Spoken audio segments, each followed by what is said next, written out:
Good morning, everybody. Welcome, and thank you for taking the time to listen to our esteemed panel.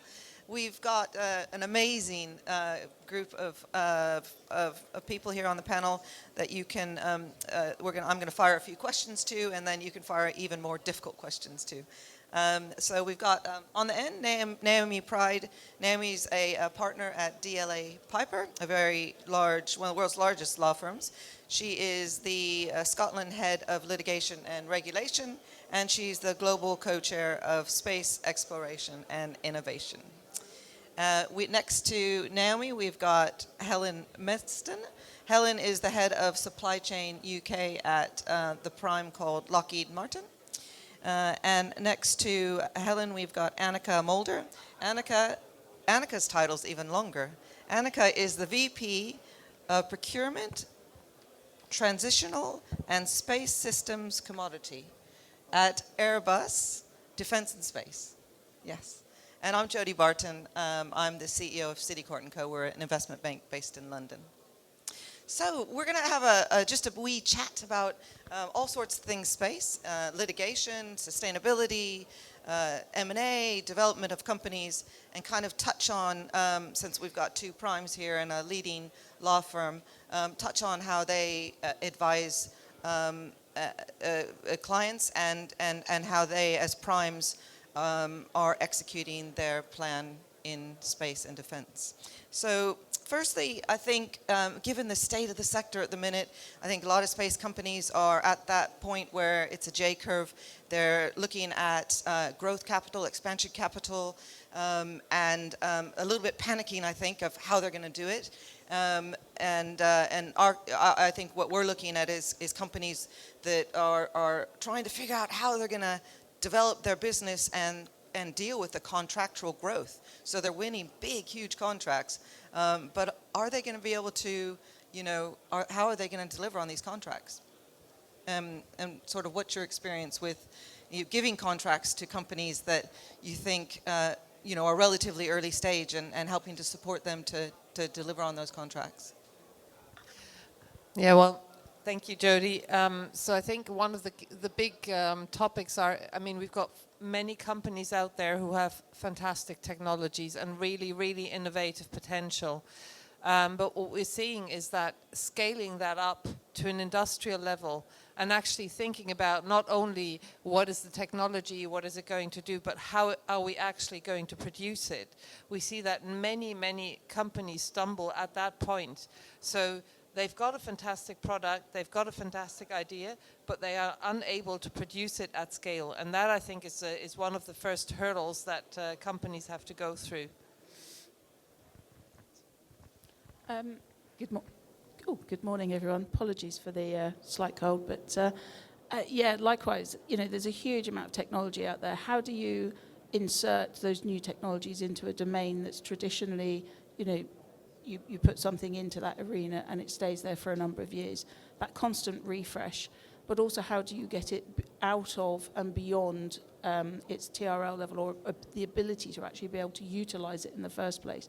The steps and stages of qualification and demonstration, and therefore use and utilization, can be quite complex, quite long, and quite expensive to actually achieve. And also, at the same time, are you introducing risk into that environment for your technological solutions? Once you've launched something, obviously, it's very, very difficult to go and fix it if it doesn't work. It's very expensive. So how do you have that surety and that assurance of what you're going to do first time, works first time, and does what it says when it gets into that environment? But conversely, there is all the ground element and all the associated technologies. There's all the linked technologies. There's the use of the data and the information. How do you utilize and take advantage of what's now possible from those environments that you're creating and do that technology insertion? And that's where you find the innovations and the ideas from the industry become really quite exciting. But how do you go on that journey with them to make sure it's a productive, safe and viable solution for both parties involved? Yeah, I think, Naomi, if you can maybe touch on the legal components of that journey. Definitely. What I would say about that is talking about the innovative technologies. which are so exciting, and people are often so excited about it. And wasn't it incredible hearing some of the competition yesterday and some of the pitches? But I was sitting in the audience thinking, I hope you've protected your intellectual property. I hope you've protected that idea. And so often what we see is that companies have this incredible new technology that they're incredibly excited about. Often it's innovative, but they haven't protected it. And so it's at risk of being stolen by a larger entity. We see people going out to speak to investors or other companies to pitch their ideas, but they haven't had them sign non-disclosure agreements.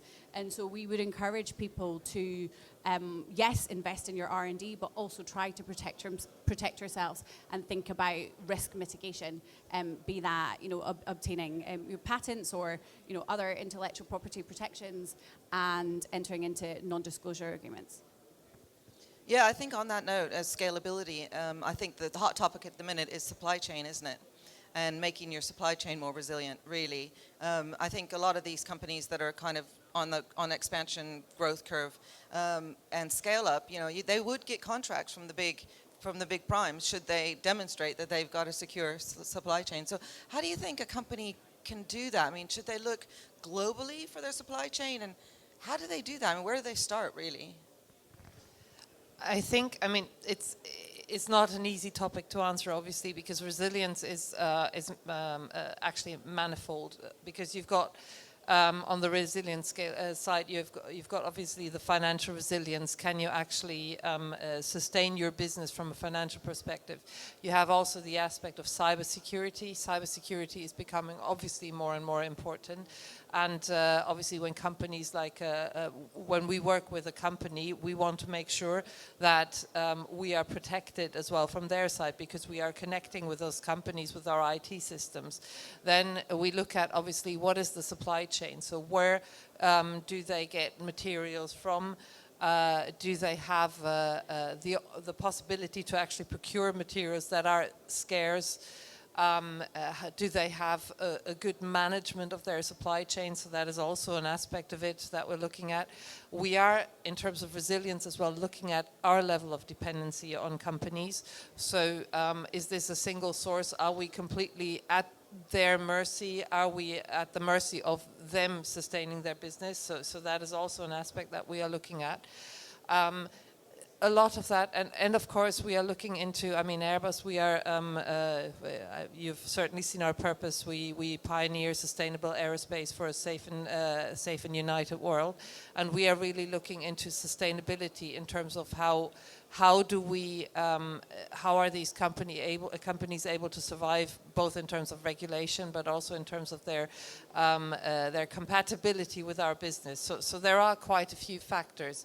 However, we understand as well that smaller companies may need to have an easier way of navigating through this complex set of requirements. And therefore we have a website that at Airbus we basically have a website that explains how to become an Airbus supplier. But then we also have a way of working with small and medium-sized enterprises in order to support them in the way that they can collaborate with us. So yeah, long answer to a short question. It sounds like you're doing the right thing to make it easier, because it's difficult to navigate, isn't it? How about Helen? How about Lockheed? How do you guys deal with supply chain partnerships? So resilience and sustainability can mean anything in the context to which it's applied. Is this on? That's all right. And so, resilience is not just about what we do as a prime company or a large company on a global basis, and how we look at the supply base, but it's how do you make yourself resilient. So any company, regardless of their size, you'd be looking at your operational aspects. You'd be looking at your own supply base. You'd be looking at your own resources, your skills. What's your technology roadmaps moving forward? And I think one of the things that a theme that's cropped up across my path very much over the past years is the commerciality of a product.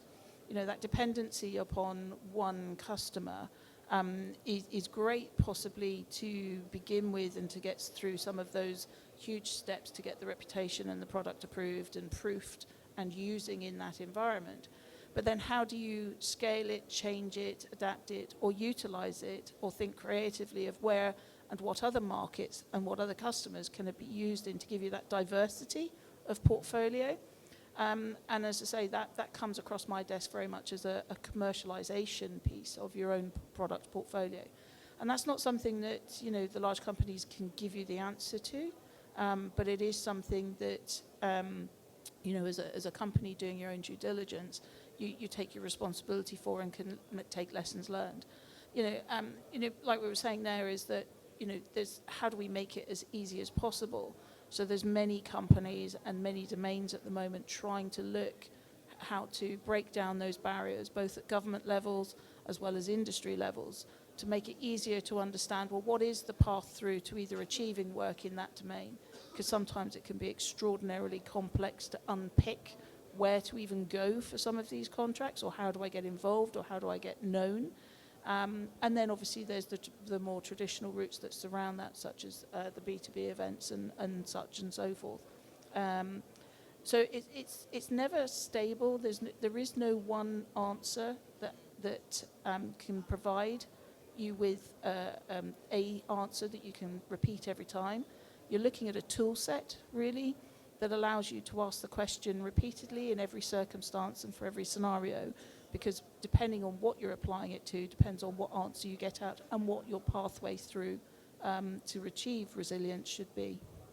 So Naomi, what's my risk as a supplier to go to a big prime with my fantastic new technology, and maybe that supplier just, you know, doesn't buy the technology and decides to do it themselves? I mean, how can I protect myself against my risk? So, as we discussed before, you would have hopefully you would have protected your intellectual property, you would have signed a non-disclosure agreement.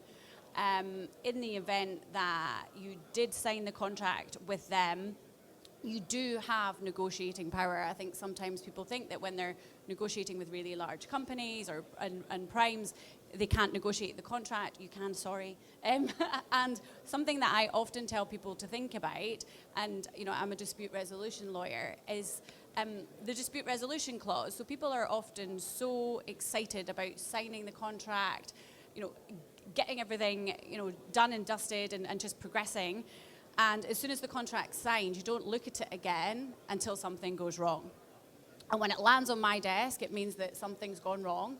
And the first clause that I look at is the dispute resolution clause. And that's often the clause that people haven't really thought that much about.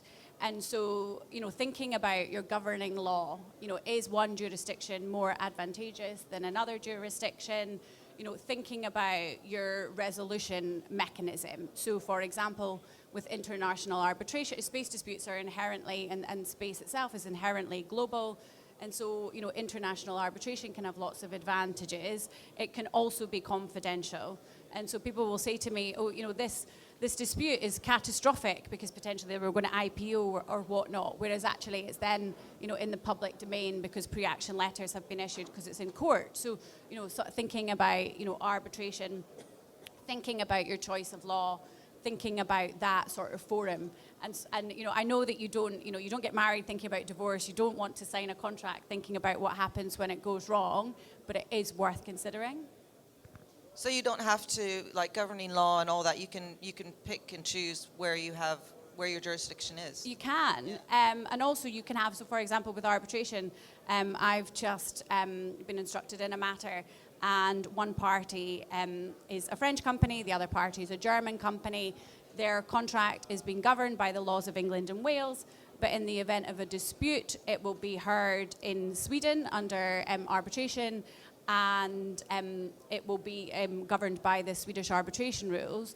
Another advantage of arbitration is that you can choose your decision maker, so you can have a subject matter expert. So often with court, you know, a lot of the technologies that we're talking about, you know, some judges would just not have the first idea. So with arbitration, you can choose one, or you could specify to have 3 decision makers who have a real in-depth knowledge of the space sector. So you could have an engineer, for example. You know, you can choose right the way across, and so it gives a better depth. And also you have chosen your decision maker, and therefore you have a bit more control over the process.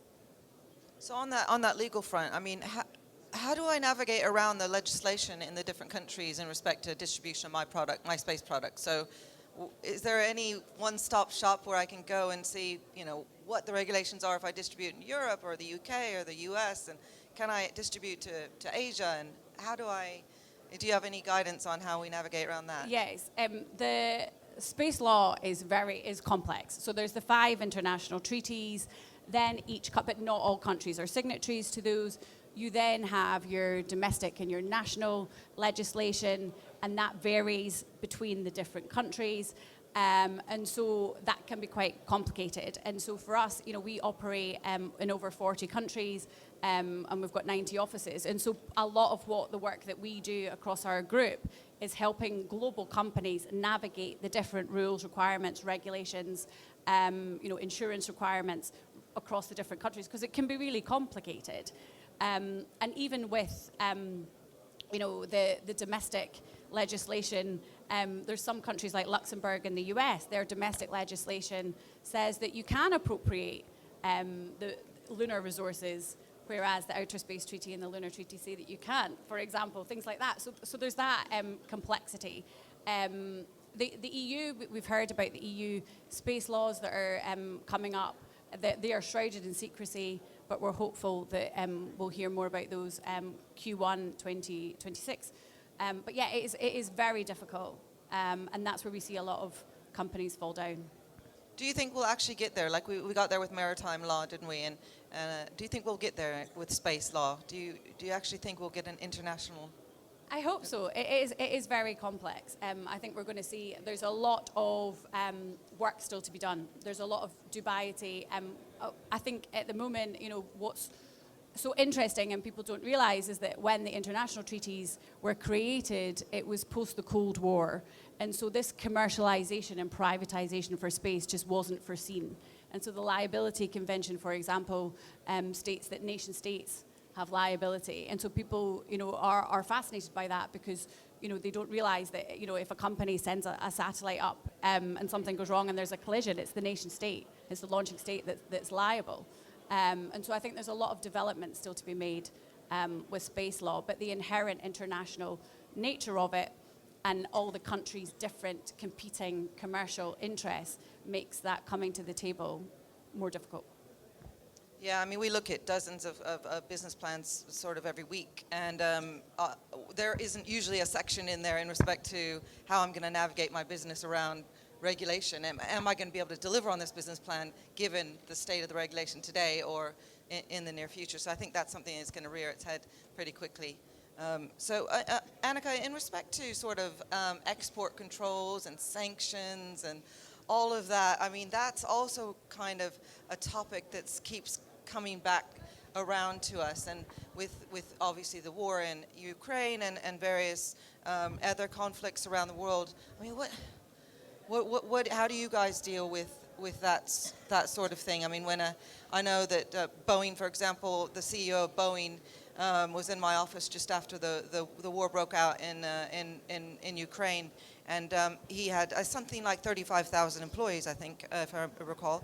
And he had a job one day, and the next day his business was closed in Russia, and he was in London looking for a job. So, I mean, I think that it's not going to stop, is it? And how do you deal with limitations, commercial limitations caused by, controls and risk and sanctions? Well, I think there are several aspects to it. Obviously, one part is, and a big part is the regulatory compliance. And of course, I mean, Airbus has been in the past in the press, not in a very positive way, which happens to many of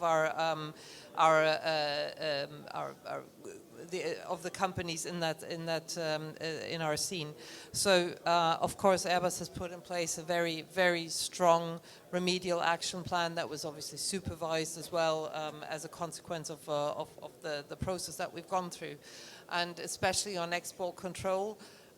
This is one of the aspects that we have put in place a full information system, a full system of trainings, etc. And that is part of part of as well the criteria to become an Airbus supplier. So that's more the sort of the regulatory aspect, and of course we support as well our suppliers in terms of advising them, because obviously the interest of the global business is in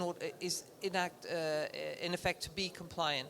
The other aspect is, depending on which customer we're working with, there are certain restrictions in terms of what kind of regulations we can or cannot accept. There are some products or some customers we're selling to where we have to be, let's say, we cannot use technology from certain countries. So that's more relating to the respective customer that we're working with.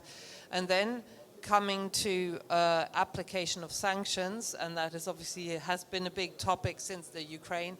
In fact, we had a single source for some of our technologies in Russia, and we had to find an alternative, and that was a huge impact on our business. So that and that comes back to resilience. How do you assess the risk relating to that? And I think to a certain degree, at least for certain technologies, or for certain materials, we were as a group well prepared. But for other technologies, this came as a surprise. And obviously, we have put a lot of effort into learning from that surprise and to be able to mitigate the risk. And then, in order to be able to mitigate the risk, you have to know there's a risk. And that's where the tricky part comes in, because we do need to have the full traceability. It's data penetration into the lower levels of the supply chain, because your single point of failure can be almost at the mineral level, as you can, as current discussions obviously demonstrate once more. So, and here, the data, let's say having the right level of data is not something that you can do as one company by yourself. So there is a lot about international collaboration, and how do you get that transparency, that visibility, whilst of course protecting, let's say, protected data security. So it's an extremely complex world we're navigating in. And of course, the latest technologies, digitalization, artificial intelligence, etc., are helping in order to get there. But personally, I'm not yet satisfied where we are today. No, it sounds like it's not all about price. It's much deeper than that, isn't it? Yeah. Helen, are you able to speak? Okay. Yeah. So Naomi, I mean, what do you think about that? I mean, at the end of the day, you get clients coming to you saying, I've got this contract with this customer. I'm not actually sure who the customer is. What do you advise to the client? How do you? I mean, they've got £100 million potential contract with this company. I mean, and they can't resist it, and it's possibly, the origin is possibly in a country that would be frowned upon if they were to do business with a big prime, for example. Yeah, we see that a lot. People have innovative technologies and they get really excited, and then they start having discussions with countries that are potentially subject to sanctions, and that can prejudice them longer term. So we say, don't get too excited, don't take the first offer, really do your due diligence, speak to advisors. I would also say as well, when you're going into some of these conversations, don't take your phone. If you're going to have the conversation in the first place, don't take your phone, don't have any laptops, don't have any tech in the room, and just protect yourself really. Don't be seduced by the first offer. But yeah, as I say, it's a risk. I can't see too much. Jodie knows some of the things that we've been advising on recently. But yes, and don't prejudice your longer term prospects for the first offer. And how do you work if I'm a small company, and if I want to come to DLA Piper, big law firm, and can I afford you? I mean, how do you mandate with clients? Well, actually, we have a launch initiative basically where we support startups in the space industry, and so you can, come to us and get 30 minutes of free legal advice to support you. And as I say, we advise right the way across the space landscape. So and across all the different countries, and so it can be tailored to what it is that you need. But yeah, and we can be, we can be flexible. I think one of the things that I found myself doing is being more of a business advisor rather than just a lawyer. One of my clients, Space Eye, I'm more of a strategic advisor to them than just a legal advisor. And one of the reasons that we do that is because we are so passionate about the industry and we want it to succeed. So it's not just about that chargeable hour for us. Yeah, so we've touched on the legal components, the compliance components, the supply chain components. We haven't actually touched on sustainability, which is another elephant in the room. So these wonderful companies, many of them are here, have this amazing technology. They don't really want to talk about legal, supply chain, sustainability, all of this. But unfortunately, these are as important as delivering on your commercials and delivering your product to your customers. So from a sustainability perspective, is that another box that you need to tick when you're doing business with companies? Well, first of all, I would like to say, I think sustainability is a must in today's business, and you cannot. It's not an option, and you have to know what you're doing and what your impact is. And obviously, that's easily said and much more difficult to actually put in place. But clearly, for us, we have a set of criteria already identified at supplier selection, and sustainability elements are a big portion of at least in our supplier selection criteria. Of whether actually we want to work or we can work with a company. That's one aspect. It's in terms of how do you operate your business? Can you demonstrate that there are no human rights violations? What is your carbon footprint? How do you put in place what's your disposal strategy? Do you have collaborations to actually make sure that you're working in a more circular way, etc.? Those are criteria that we are looking at. Another aspect is really about substances that aerospace is very prone to using certain substances that are on the phase out because of their environmental impact. So that's also an aspect. And what we've found is that whenever these kind of criteria come up, it tends to be many ideas and then a manifold of solutions, of options, of actually evaluating, and then it's very difficult to compare. So what we've put in place is we're working with a company with a standard that was also agreed with the IAEG, which is really how companies are being evaluated in relation to their sustainability. And the advantage is that is something that is recognized by most of the big primes, at least in Europe. But also worldwide, and that I think is something, and of course all that information can be found on our website. So if you type in how to become an Airbus supplier, you see a lot about that, and of course you can contact the different sourcing organizations.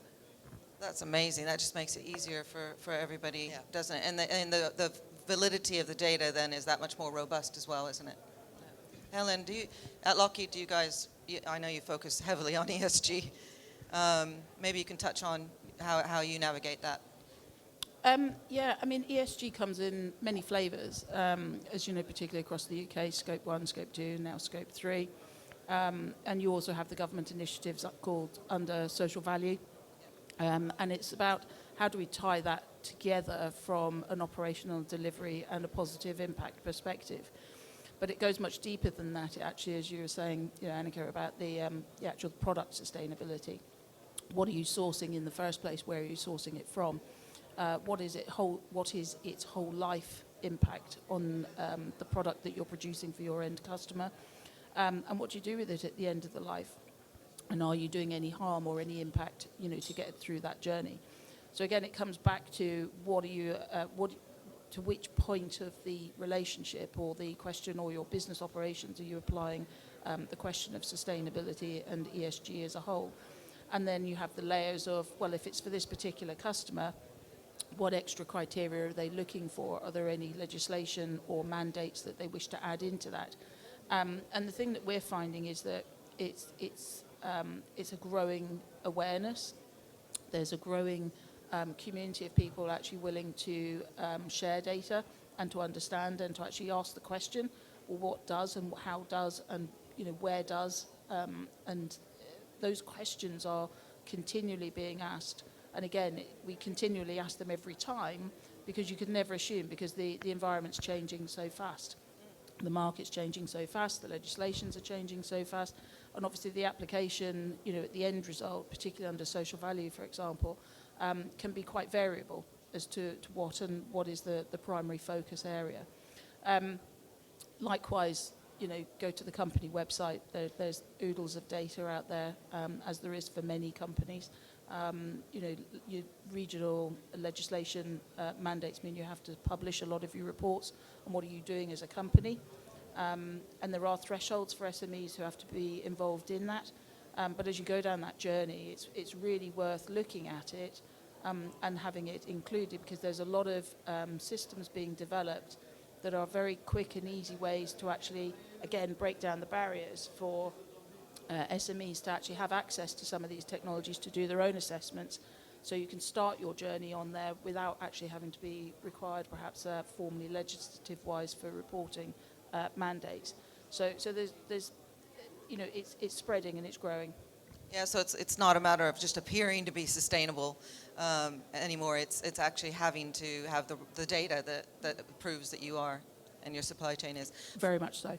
Yeah. Yeah, so that's what we're finding as well. From an M&A perspective, we're doing loads of M&A, and I think that a lot of the buyers for the buy side mandates that we have, the sustainability piece is at the top. Like, how does I want to buy some geospatial awareness technology, and it needs to actually provide data that allows me to be more sustainable in respect to deforestation. Like that sort of thing. Because 2035 is not far away. 2050 is not far away. As you say, the aerospace industry is in a bit of a pickle because of airplanes have not chosen alternative fuel yet globally. And obviously hydrogen isn't there yet, and fuel cells aren't there yet. And so I think aerospace companies, from my experience, are running around, both manufacturers of aircraft and suppliers, are running around trying to overcompensate on sustainability on the other side of their business, so that mitigates some of the lag of getting these sustainable aircraft in the air.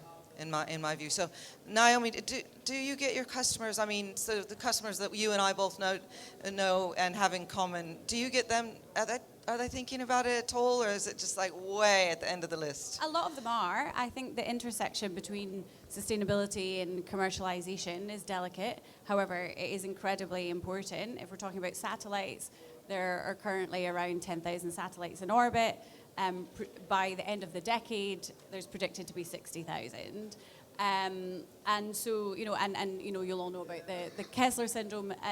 And so it's, it is worrying. However, the positives of, as you're saying, what some of the satellites and the Earth observation can be used for the deforestation, for climate change, for positive good is incredibly exciting. I think that companies are almost being forced sometimes to think about sustainability because it is the forefront of investors' minds. If you want to negotiate with primes, as we've just heard, it's imperative for them. So they have those requirements. I think it's something that we're going to see enshrined in legislation in the not too distant future. I do think that the EU space law will touch on it. But there's also some great incentives. The UK Space Agency has invested a lot of money into some missions, some of which we're involved in recovering defunct satellites. The ESA has a lot of funding available for sustainable projects. And so, yeah, I think it's important, and it's more than just a nice to have, I would say. Yeah, no, definitely. I think that Earth observation is wholly responsible for monitoring the Earth and all sustainability components in respect to that. I mean, there's a company in the UK called Satellite Vu, which is one of our darlings in the UK. They launched their first satellite. The satellite actually failed. Their technology didn't fail, but in the 6 months that it was live, they were able to procure quite a lot of data, and they do infrared technology. So there's SAR, VAR, LIDAR, infrared. These are all kind of technologies that work together to monitor the Earth. And with 20 odd satellites, you can monitor 365, 24 hours a day, down to a centimeter. And what you can do with that data is unbelievable from a sustainable perspective. So you can monitor, obviously, the heat coming off crops. I don't know if you guys saw the news relatively recently about a water source in Africa that was being polluted by a mining company, a well-known mining company, and they were more than slapped on the hand. So all of that, from an Earth observation perspective, is we've got to figure out how to commercialize it. People don't want to pay for it because they don't want to do it in the first place, but it's really upon us. So you can't hide anymore because of the space industry, and I find that really fascinating, how we're going to be able to make a huge impact on the planet Earth through space technologies.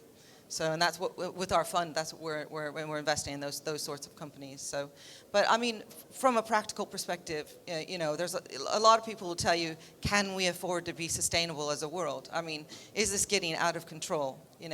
And there might be a little bit of truth to that. So, where do you draw the line? I mean, to be honest, is there arguments in your boardroom about pushing the sustainability angle, or kind of bringing your foot off the pedal a little bit, maybe, to be, for commercial reasons?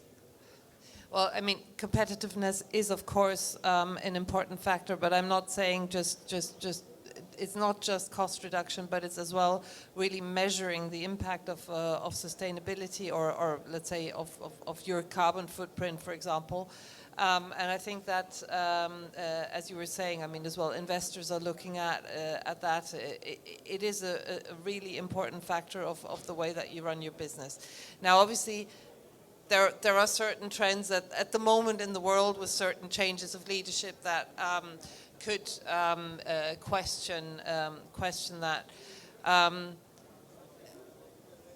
And it is extremely complex to measure. But on the other hand, I mean, then personally, I also come back to just being a human being and having 2 children and thinking about their future. And I mean, in the end, we have to do what we can in order to make sure that they have an environment that they can thrive in. And I mean, not only them, but as well the other species on this planet. So we have such a precious resource, and can we afford not to do what we need to in order to make sure that we don't make it even worse? And that, for me, I think is something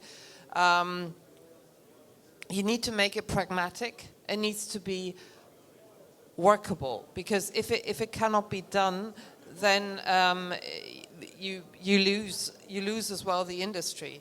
So it has to be workable, but on the other hand, for me, it's a non-negotiable. Yeah. I don't think there's any question of not complying with any rules or regulations, or trying to do our best with what we have today. But I would actually turn it round and say, well, actually, the challenge in the sustainability element is actually the creativity. It creates the thinking. It challenges people to think differently and to think about, well, how can I use different materials? Are there substitutes? Are there alternatives? Can I use something from a circular environment or economy? And we're seeing it more and more come through our domestic supplies and products and services. You see more and more recycled clothing, IT equipment and various bits and pieces. How do we get that to the next level of the technology that can be sustained or utilised in the domains in which we're operating, which are some of the most extreme that we've ever experienced? And I think that's the exciting part out of sustainability. It's forcing and opening the door almost to creativity and technology development, innovation, and creating different solutions and approaches of how to deal with some of these complex questions. totally agree with that. I think it's about, not just wanting to comply, it's about wanting to be better, wanting to improve. If someone's doing something one way, can you improve upon it? So for example, the spaceport in Scotland is aiming to be the world's first carbon neutral spaceport. So it's, let's create a new, if we've got if here's the standard, let's aim to be here. And then everyone can follow. And that's why I think is so exciting about the space sector and the prospect to, improve upon it, make the world more sustainable for our children. Yeah, ground is a good example of it, isn't it? Because the Sutherland site in Scotland, that was delayed initially because of the indigenous bee that was they thought was going to be disturbed by the rockets launching. So I think it is very much looking, because it's got propellant, and I was looking at I've got a list of all about a dozen deals done last month in the space sector and in sustainability. So sustainability technologies. So I didn't hear any companies yesterday that pitched that were focused in that direction, but I hope more companies do actually just solely focus their business on, recyclable materials. Why aren't we doing this? I think that, I have a client at the minute that's the low-cost provider in what they do, and their customers don't really care that they're a low-cost provider, if I'm honest. Their customers care about these other things, the source, the efficacy, the sustainability, and all of that. So quite interesting. Anyway, I think we've had an amazing discussion, and hopefully you've learned a bit more of how to do business with big primes and big law firms. We can open it up to the floor if anybody has any questions at all for anybody. You've also given them some great tips from an investor perspective. I hope people were making notes about your next venture.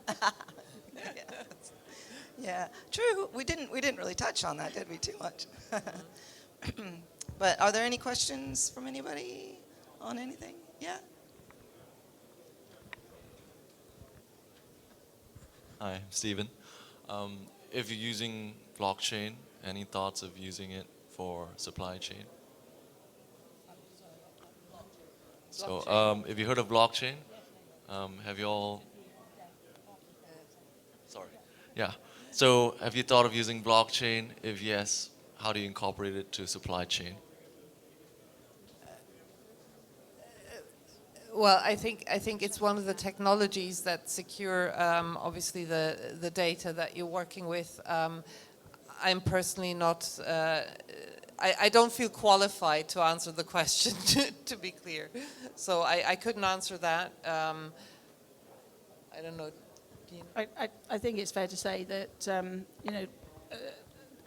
as a large company, we use a large amount of technologies in a variety of ways. And a lot of it is out there of what we utilize and the systems and tools that we adopt. I'm not 100% certain particularly which part of blockchain you're applying to the supply chain, whether it's the procurement practice, whether it's the due diligence elements, or whether it's the financial transactions, and so on and so forth, or whether it's something to do with the traceability elements of it.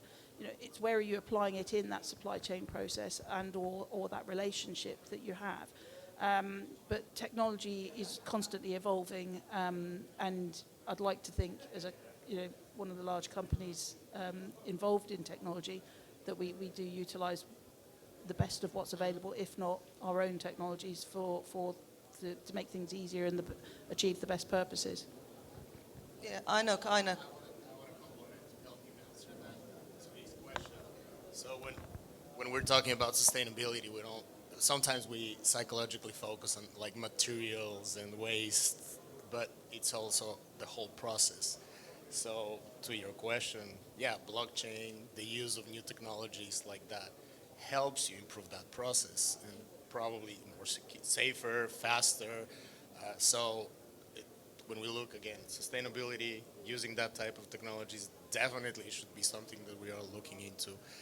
I think the problem with sustainability, it's not that we're not ethically focused on doing it, but you're already thinking of innovation because of the industry we are into, space.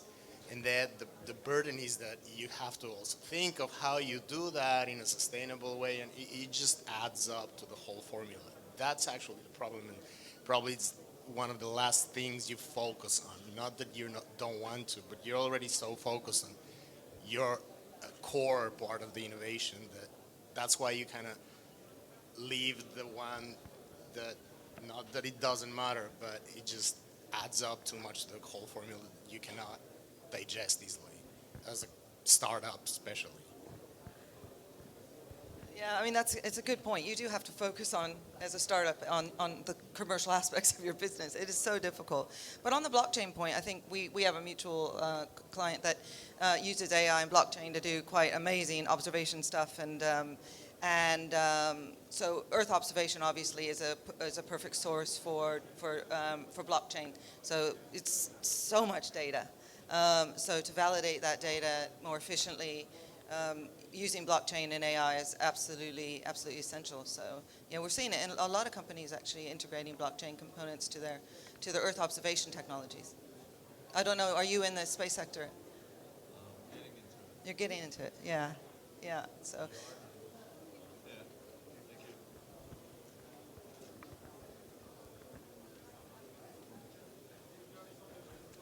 Hi. Maybe a question back to the export constraints lately, especially with the international situation. Some countries are definitely increasing the rules in terms of exports, and it creates, with the dual use of the space system, it's becoming a big problem.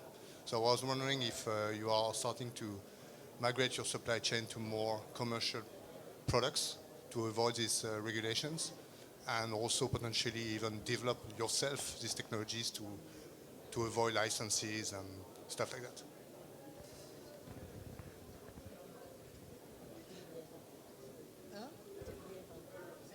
It was a bit difficult to hear the question. I think the speakers are going in that direction. If I understood correctly, your question was whether the level of regulations are driving us towards more commercial solutions, and also sometimes to actually making more of our products. Correct? Did I? Okay. Okay, so that, of course, those are considerations, and I think it depends on which area of technology we're talking about. Of course, companies like ours, big companies, we're looking into core, what's non-core, what is our make or buy strategy, and that is an important part. And then, of course, let's not forget we're working a lot with governmental or especially for Airbus, we're working a lot with the European Space Agency or with the CNES, etc., with all those agencies. And here, by definition, we are working with the let's say the respective national supply chains. Does that? I do believe that we have revisited some aspects in terms of core, non-core when we were discovering post-COVID, but also linked to the recent regulations. Some key technologies we have looked into core, non-core, and whether we internalize some aspects. But on the other hand, there are some specific technologies where this simply doesn't make sense. So there is not a catch-all answer to that, but it is a factor that we are looking into when we look into selection of a technology, selection of a supplier. Is that what is the level of risk that we're entering into with respect to the geopolitical situation? It's become a much more important factor that we are looking at when we do select working with a company or working with as well relating to the location of the company or the supply chain. So we're also asking more information about the lower tiers, which maybe before we didn't look at in terms of the level of detail, the same level of detail. Yeah, I think that's interesting. It's the sovereignness of the technology, isn't it? Does it need to be sovereign to a particular country because of the regulations in that country? And that is very complex, isn't it? And then you say, do we build or do we buy? Yeah.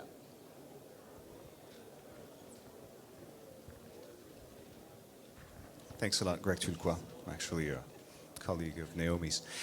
It's just a comment and maybe a question. The comment is, when in the make or buy situation, Obviously, when you make, in order to make, it often starts with buying out a company, buying a stake into the supplier, the service provider that came up with the technology in the first place. So I understand that activity on that front is pretty strong because there are so many opportunities, and buying out or acquiring certain key suppliers and technologies allow to stabilize your supply chain, your and also provide some new venues to transform your business and actually sell something else. Not only improve your existing business, but also become technology service providers yourself. Is this perception accurate?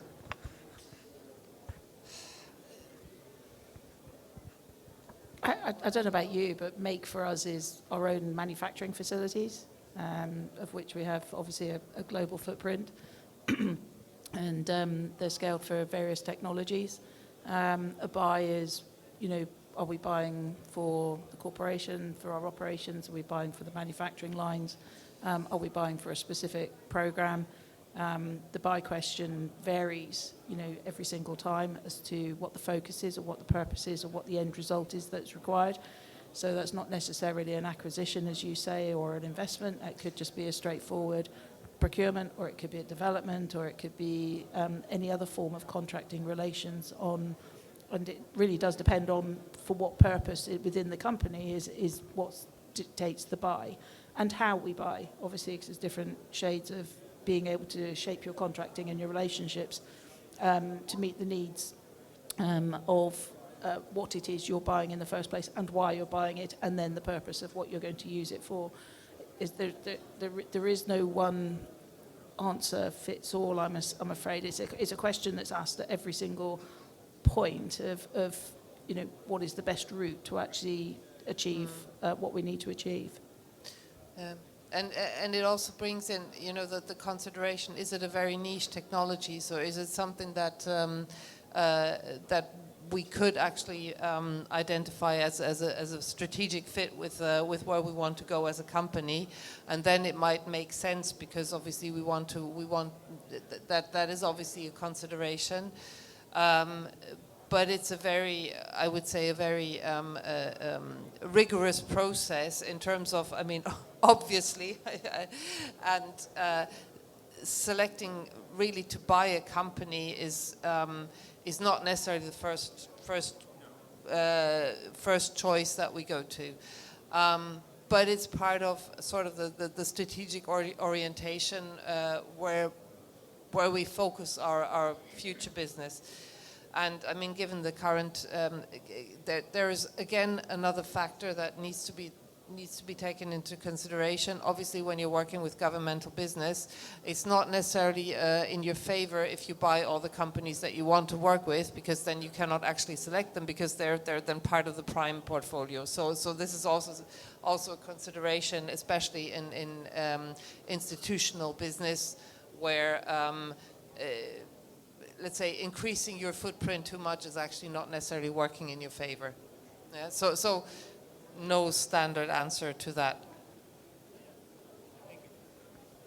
Yeah, I think on the advisory side, what we do when we're selling a company, and we put a list of targets together, and we do deep research on those targets, so that when we ring up the M&A team at that company, we say, this is the reason, this is the technology you have, this is the technology I have, and this is the reason why you need to buy this technology, and this is how it's going to have an impact on your P&L and create revenue or profits or something for your business, or create a geographical reach or something like that. So we would go to Annika, we'd go to Helen, and we'd say, I realize you have a X and Y technology. You may not even know that you have that because you're such a huge firm. You're going to go out to the team that manages that technology. But I've got something slightly better that you can integrate and not rip and replace and that sort of thing. So you got to kind of do the heavy lifting in M&A for the purchaser if they are going to consider. They're busy people. You don't just send them your business plan. So you make a call. You put a bespoke presentation together for them of how this technology is going to change their world in one aspect or another. And that just makes you get over that first hurdle. They'll still have to do technical DD. They'll still have to do financial DD. There'll still be a big question mark whether they were planning on developing this themselves anyway, and they won't tell you that. They'll just say no. Or if they have developed it, or, that sort of thing. So it's complex mergers and acquisitions, isn't it? And you need a bit of luck. Sometimes you'll reach out to a company, you want to merge with them, or you want a JV or something. They say no, and then you reach out to them 3 months later, and they're like, yeah, our strategy's changed, because the world's changing so fast, and so is the space sector, isn't it? So Naomi, do you want to kind of touch on that, the M&A side of things, and how you hold the hands of your clients when they're going out trying to complete a transaction? Yeah, of course. I mean, almost to answer or to touch on the question before as well, if I may. One of the things that we are doing as well is advising right the way across the global regulatory landscape, and helping create a roadmap. And yes, it is influencing. So we're acting for some US companies who are looking to come or considering expanding to other markets, in particular Europe and the UK. And we are. When we roadmap out and explain the different regulatory and licensing requirements, that can sometimes put them off setting up in a particular geography. So that in and of itself, is fascinating. And so having that thought, and again, it can impact what laws they want their contracts to be governed by. And so that is something else. I'm conscious of time, but yeah. Kind of holding hands and just making sure that they, have their due diligence, that they do their due diligence. A service that I have started providing is more dispute avoidance than dispute resolution. And so something that I often do for my clients when they are looking to speak to investors, or they're looking to approach a prime or an M&A, is I will basically go in and I will do an overview. I will do a sweep of where I see risks. So, I will review all their contracts, I will review their processes, because, investors want it. They want it clean, they don't want risks, they don't want disputes. And so I'll just say, look, this is a potential risk, this is a potential, I would sort this out, this, that, and next thing, to help avoid or mitigate any, disputes, negative publicity, to just make it easier for, the prime or the investor to say yes and to get that contract signed. And again, sorry to repeat myself, but, NDAs, paramount importance. Check that, whatever it is.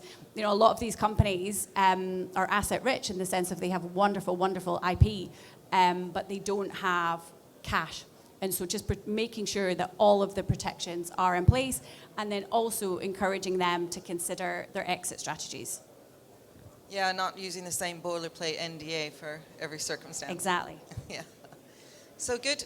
I think we've covered off a huge amount of information. So I think we're up to time now. So thank you everybody for attending, for asking your questions, and we're here to have a chat if you want to speak to any of us afterwards. Thank you.